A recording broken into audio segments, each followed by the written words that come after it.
This is the Transportation TV News Update. I'm Tony Dorsey reporting.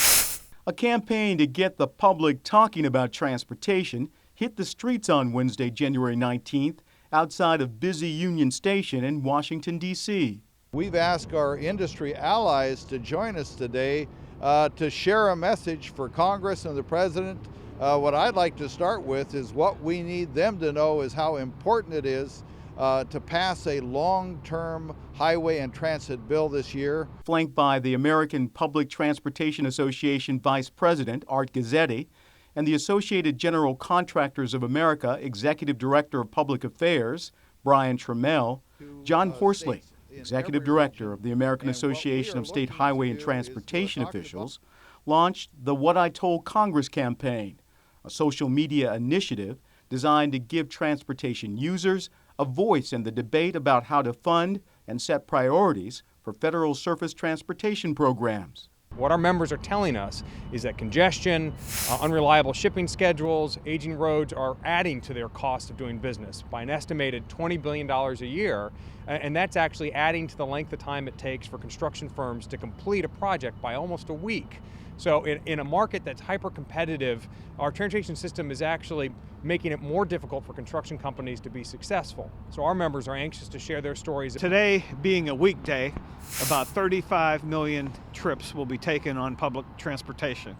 Now every one of those 35 million trips, every person representing a trip has a story to tell. Now typically the story would be they're either using the trip to earn money or to spend money.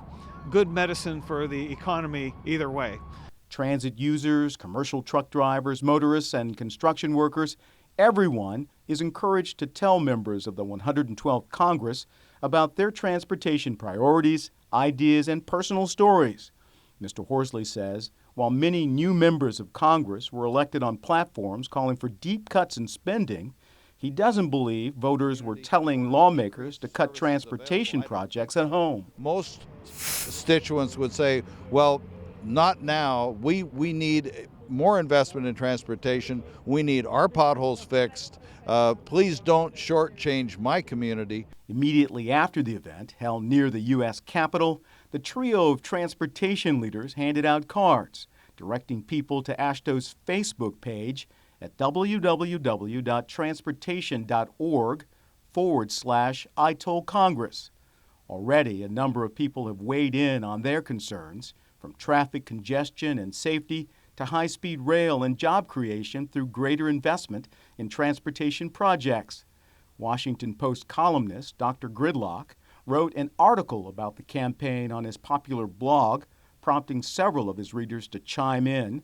AASHTO will continue the campaign through February and will compile the videos and comments to present to key federal officials in March, prior to the expiration of the latest extension of highway and transit legislation.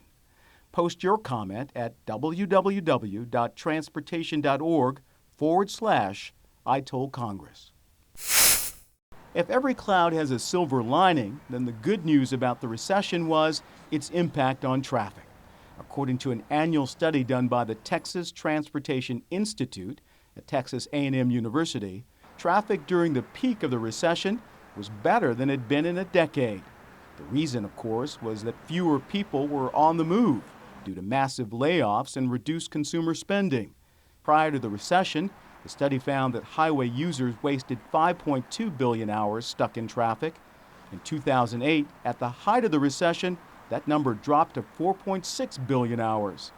Then, in 2009, as the economy slowly recovered, the number climbed to nearly 5 billion hours lost to traffic delays. Using real-time data to calculate commuter mileage, speed, and distance traveled over time, the Institute estimated traffic delays cost the nation about $115 billion in 2009.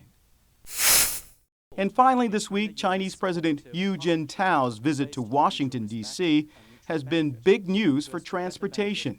The White House announced a $19 billion deal for 200 Boeing airplanes, and General Electric Transportation announced a letter of intent with Chinese Ministry of Railways to sell goods and services worth $1.4 billion.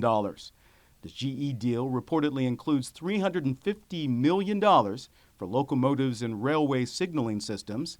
For communities like Lawrence Park Township in Erie County, Pennsylvania, the news couldn't be better.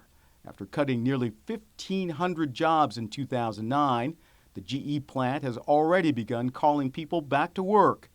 GE released a statement saying these exports have the potential to sustain or create approximately 2,000 high-tech manufacturing jobs in the U.S. GE says the letter of intent also reaffirmed a plan announced last December for GE Transportation and China's CSR Corporation to establish a U.S.-based joint venture to pursue contracts for U.S. high-speed rail projects. That's the Transportation TV News Update. Thanks for watching.